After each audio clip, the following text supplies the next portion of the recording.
Bismillahirrahmanirrahim. Assalamualaikum warahmatullahi wabarakatuh.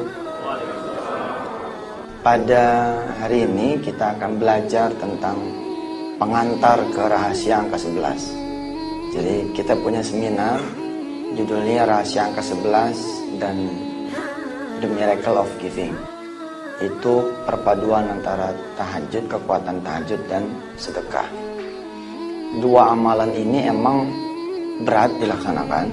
Karena berat, pahalanya luar biasa dan faedahnya juga luar biasa. Suatu hari, ya, sebut saja begitu, Ahmad, seorang security, punya masalah dengan tempat tinggalnya.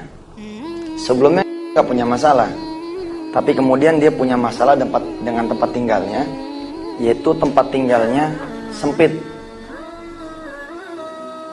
Kira-kira 5-6 tahun yang lalu, saudara pasti mengiyakan bahwa di Jakarta sendiri masih ada rumah kontrakan yang nilainya 75.000 per bulan. Ada ya? Rumah kontrakan yang bayarnya 75.000 per bulan. Ahmad ini tinggal di rumah kontrakan yang segini nih.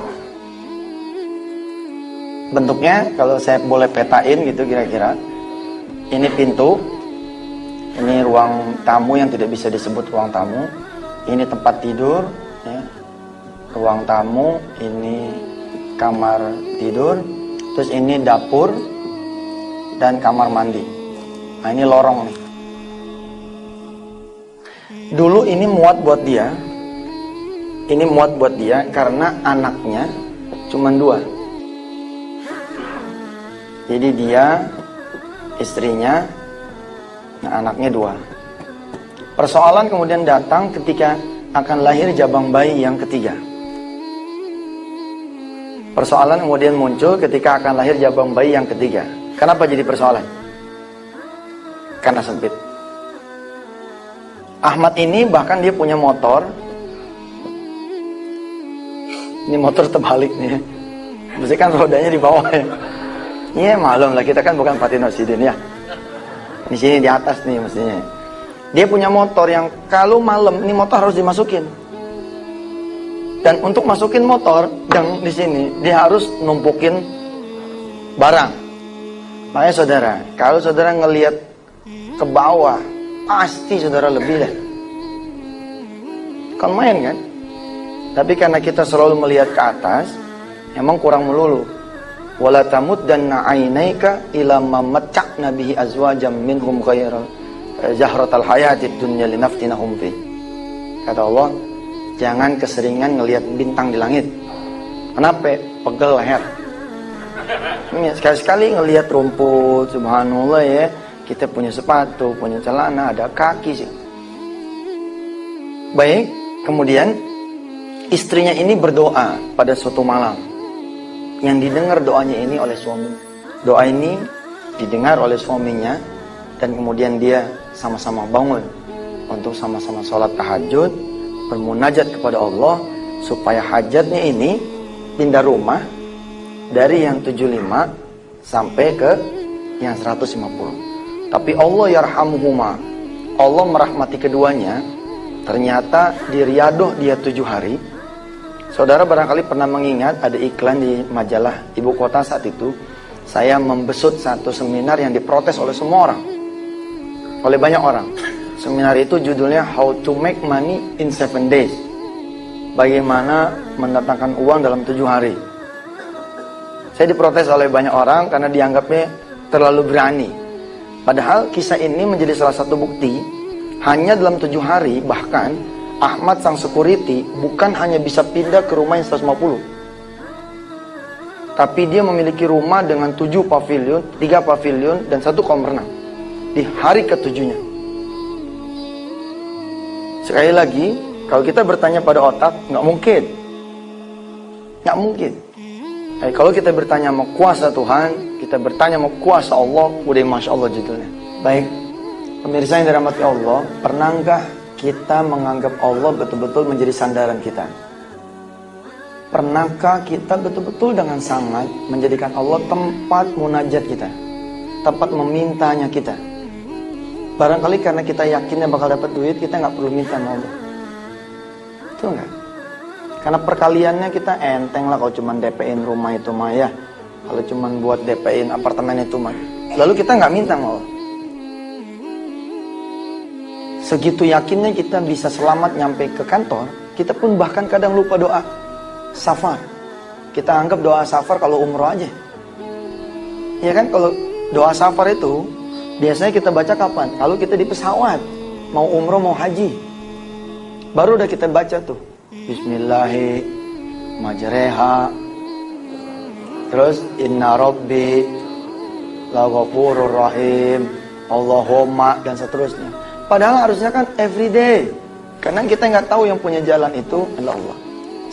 Lihat, si ibu ini, suami istri ini luar biasa.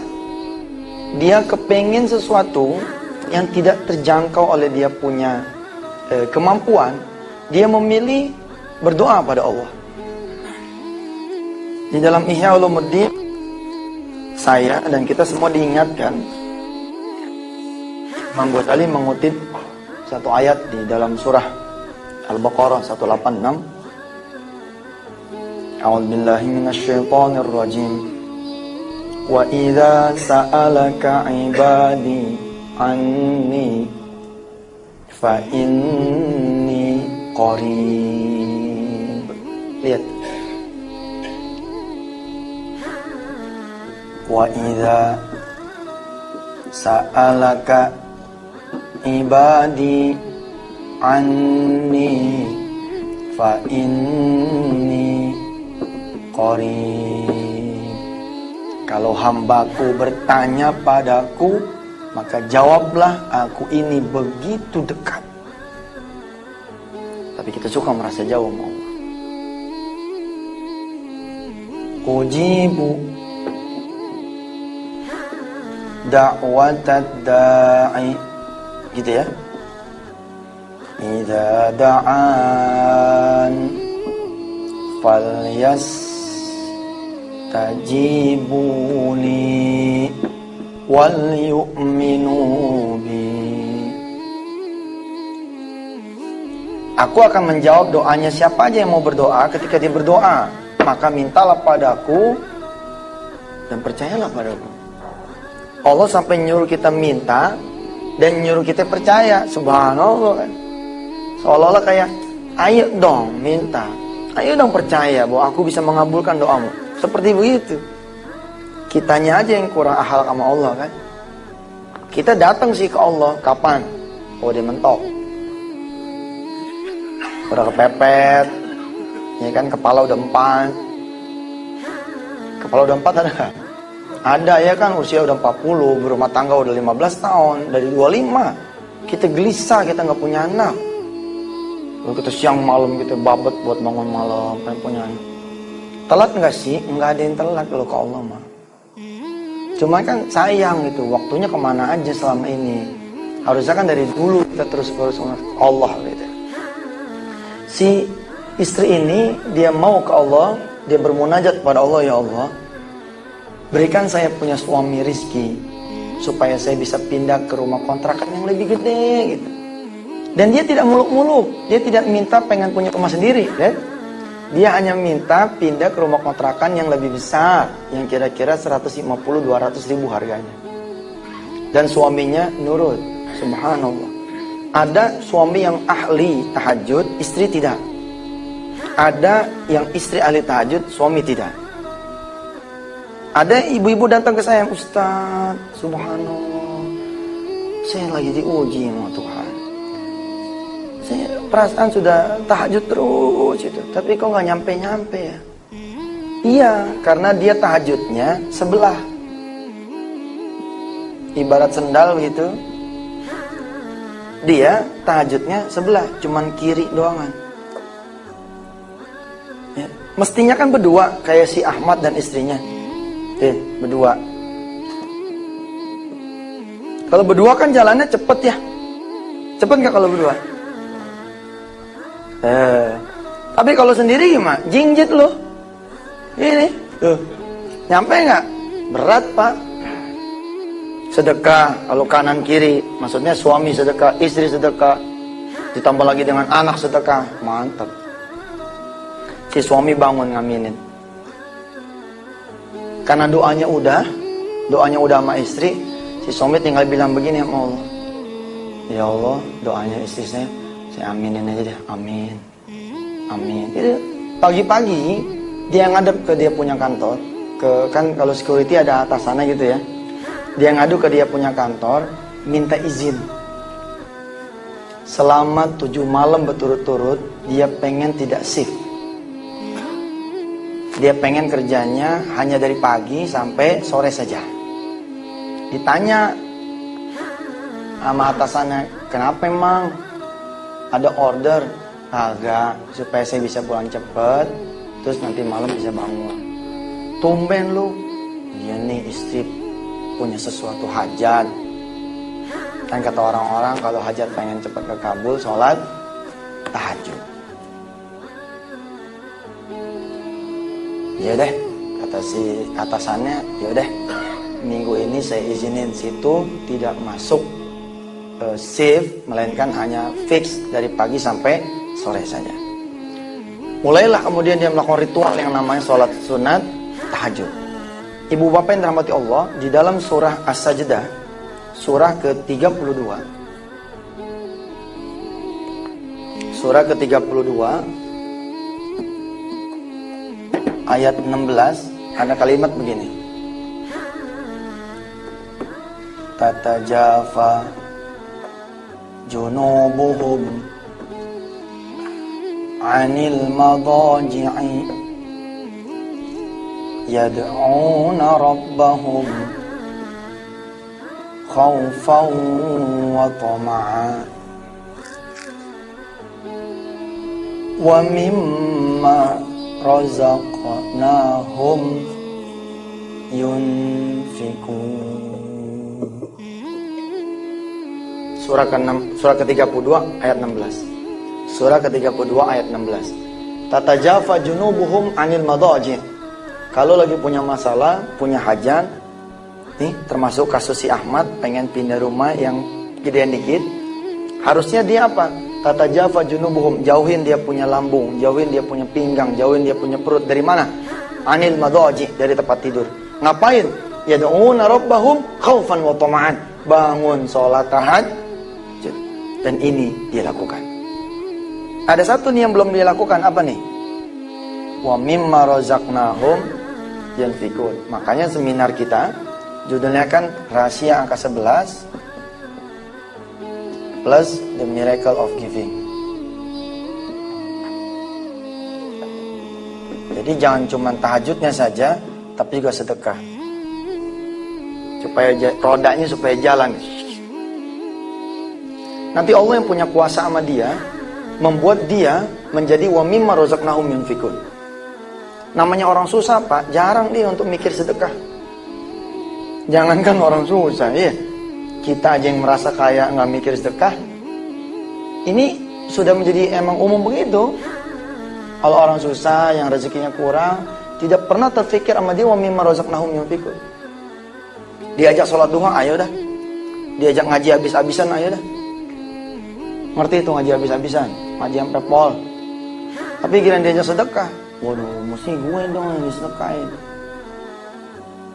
Iya benar begitu. Nah, Allah lah yang kemudian nanti membuat dia wa mimma razaqnahum di hari kelima. Kurang lebihnya begitu. Senin malam bangun kan? Selasa malam bangun, Rabu malam bangun. Doanya apa tuh si suaminya, si Ahmad? Amin, amin, amin. Di Kamis pagi Allah berkehendak buat dia. Bapak Ibu yang dirahmati Allah dan pemirsa penikmat kuliah wisata hati, tanda-tanda kita layak mendapat pertolongan Allah. Satu, kalau kita datang ke Allah. Tanda-tanda bahwa Allah menurunkan pertolongan buat kita, kalau Allah menghadirkan kesusahan di depan kita, terus kita close, kita tutup. Sering saya contohkan, kalau kita sakit, ada telepon nih dari ponakan. Om, mama sakit, masuk rumah sakit, ada duit nggak 2 juta? Kita cuma megang duit 2 juta tuh. Apa yang kita bilang sama dia? Waduh, sayang, kalau minggu kemarin mah om punya. Sekarang mau om punya, tapi ilah-ilah cuma 2 juta 2 jutanya. Gimana kalau kita baca Fatihah aja deh? Coba orang minjem duit dibacain Fatihah. Bukan sih nggak boleh, boleh-boleh aja gitu kan. Tapi dia kurang lengkap gitu. Padahal Allah udah mau datang tuh. Allah udah mau datang. Ketika dia datang, Allah turun. Tapi kan Allah turun lewat wasilah dong. Walaupun dia berkehendak ya. Kalau dia berkehendak nggak pakai yang beginian, bisa-bisa saja. Tapi umumnya secara ilmu normatifnya gitu. Kemis pagi, rupanya dia layak dapat ini nih, dapat pertolongan Allah. Pagi-pagi kemis nih, dia punya adik datang, istrinya kan, supaya dapat rumah yang lebih gede, malah kau nambahin lagi nih 2 anak yatim nih. Udah kata dia, gue sih ngizinin, tapi tunggu empok lu aja deh. Empok lu nih lagi ke pasar. Kalau empok lu ngizinin, anak lu pada bisa tinggal di sini, lu tinggal lah. Nah, kayak diantar nyangkutnya, nggak cukup dibawa di internet, gua taruh kan. Masya Allah Pak, Ibu, si adiknya nih nggak mau. Saya jarang ngobrol sama empok, abang aja deh ngobrol dah. Iya, ntar gua ngobrol sama dia dah. Kejadian tuh hari apa tuh? Hari Kamis. Dia mulai riado hari apa tuh? Senin. Lihat, nggak nyampe Senin, kelas dijawab sama Allah. Udah saya bilang, kalau riado mah Allah mah luar biasa. Kita datang ziro'an, kita datang selangkah, Allah 2-3 langkah datang ke kita. Kita lari, Allah lompat sama kita. Subhanallah. Istrinya pulang nih, cik pulang. Terus bicaralah dia, hatinya gitu. Kenapa? Karena dia nggak sanggup melihat wajah istrinya. Ya, nenteng belanjaan. Dia pengen ngomong tapi udah keseket duluan nih di leher. Pengen ngomong, Dek, ponakan abang dateng. Tapi ya Allah, dia pengen tinggal di sini selama emaknya tuh di Arab Saudi sana. Ngizinin nggak lu ponakan abang nih tinggal di sini? Nggak sampai hati dia. Karena ngeliat mukanya, apalagi barangkali dia ini begitu pulang dia ngomong, Bang, ini kita udah 3-4 hari ini tahajud. Mudah-mudahan dia doa kita dikabul. Wah, makin susah tuh. Ngomongnya makin. Di dalam kekuatan doa, kita jarang ngincer waktu. Paham gak kalimat saya? Jarang ngincer waktu. Padahal disebut oleh Imam Ghazali begini. Ayyatarafada li du'aihi al-awqata syarifata ka yaumi arafata minas sunnah minas sanah wa ramadhana minal ashhur wa yaumal jum'ah wa yaumil jum'ah minal usbu' wa waqti sahri min sa'atil lail. Hendaklah kalian mengincar waktu-waktu yang mustajab untuk berdoa. Waktu saya susah dulu, saya punya ibu ngomong begini, Sob, tungguin no asar. Tungguin asar. Kita nanya sama beliau, kenapa asar ditungguin? Habis asar lo baca no. Ya. Lo baca no habis asar ya, surah apa kedah yang kira-kira bisa nganterin situ sama redonya Allah. Kalau buat kesulitan mah doa habis asar mantep banget. Itu jarang kita ngincer tuh. Kalau bisa kata Imam Ghazali, ngincerlah wa waqti sahri min sa'atil lail diantaranya. Waktu sahur untuk berdoa. Nah si suami, pemirsa, dan sahabat-sahabat PPA yang dirahmati Allah, serta jamaah kajian wisata hati. Si suami memilih, ntar aja deh ngomongnya pas bangun. Terus kita bilang sama Allah, ya Allah kita jagain nih titipan. Tolong jagain motor saya ya. Kalau sampai hilang motor kita, kita ngadu aja sama Allah. Kalau kita jagain titipannya sih, masa titipan kita hilang gitu kan. Akhirnya Masya Allah ibu yang dirahmati Allah, terjadi ini sesuatu yang tidak pernah terfikirkan oleh kita barangkali. Anda ingat saya bercerita tadi ada lorong di sini. Di sini ada lemari ini. Lemari ini dibongkar sama dia. Dibongkar lalu dibikinin rak-rak sehingga lorong ini kosong. Paham? Sehingga kata istri dan suami ini, dah biarin tuh 2 ponakan tidur di sini. Jadi motor tetap aman masuk, dia tetap bisa tidur di sini. Subhanallah. Sebuah niatan dan perilaku yang mengagumkan yang belum tentu kita mau. Dan belum tentu kita bisa gitu. Bukan saja belum tentu kita mau, tapi belum tentu kita bisa. Pagi-pagi Jumat itu dia datang ke rumah adiknya. Apa dia bilang? Empok lu udah setuju noh? Boleh dah. Kan kalau kita buka sekolahan ada free trial ya. Nah ini ada free trial juga nih. Home free trial kira-kira gitu. Jajal lagi nanti Senin lu bawa anak lu masuk sono rumah. Sebelum lu ke Surabaya. Kalau emang dia betah, udah biarin sampai gede dia tinggal sama gue juga nggak apa, gue sih senang aja. Subhanallah. Istrinya almarhum adiknya tuh senang bukan main. Dan ini adik ipar rupanya, bukan adik kandung. Yang adik kandungnya dia suami dari si ibu tersebut. Senang bukan main, dia mendoakan mudah-mudahan abang sehat.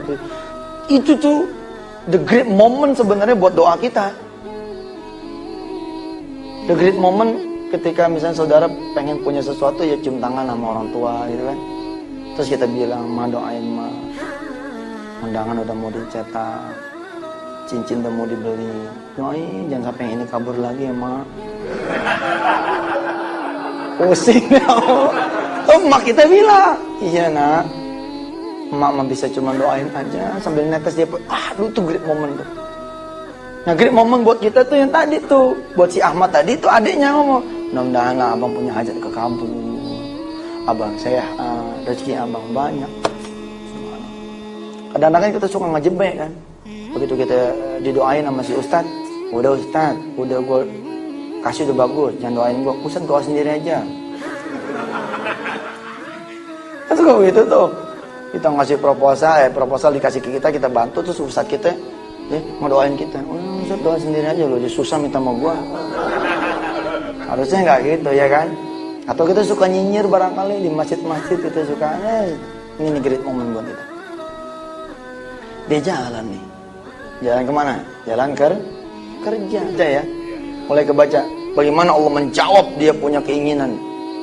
Saya mah waktu mengisahkan ini pertama kali netes air mata saya. Ini kalau nggak dipotong iklan mah gue nangis nih. Dan potong iklan sih ini. Air mata mau keluar gak jadi. Bener ibu, mengharukan loh. Jangan kata langitnya Allah tuh, baru lantai kesekian saja udah melihat. Kedengeran itu. Ada security, bawahan paling bawahnya dia. Menyediakan waktunya untuk istrinya bangun malam, ngaminin doa istrinya. Masya Allah. Apa dia bilang? Ini orang soleh ini yang harus jagain saya punya rumah ketika saya ke luar negeri. Makanya diberitahu kan, mulai Senin jangan ngantor di sini, karena ngantornya di mana? Di rumah. Gantian si satpam yang ngerjain. Gak bisa pak. Kok gak bisa? Iya mak, bapak tahu sendiri. Ini saya punya anak 2. Enggak, gua nggak tahu. Iya lupa pak, bapak nggak tahu. Ya emang begitu, kalau pimpinan kan nggak tahu yang bawah. Kalau pimpinan tahu yang bawah hebat. Begitu datangnya kan di lobi, bisa negor. Assalamualaikum Pak Zian. Bapak tahu nama saya? Iya ada di situ. Ada di apa namanya? Nemteknya. Terus nanya anak, hebat tuh pimpinan bisa nanya anak. Anak gimana Pak? Aduh Pak. Kok aduh iya Bapak nginjek kaki saya Pak. Top dah kalau pimpinan bisa gitu tau Pak. Tapi emang jarang pimpinan kenal sama bawahan, jarang. Dia dapat informasi makanya dia panggil. Bener gak sih begitu. Nah tapi begitu dialog bener, apa dia bilang? Bapak tinggal di rumah saya, jagain rumah saya selama saya dan keluarga kata ke luar negeri. Pak saya nggak bisa. Apa nggak bisa? Repot Pak.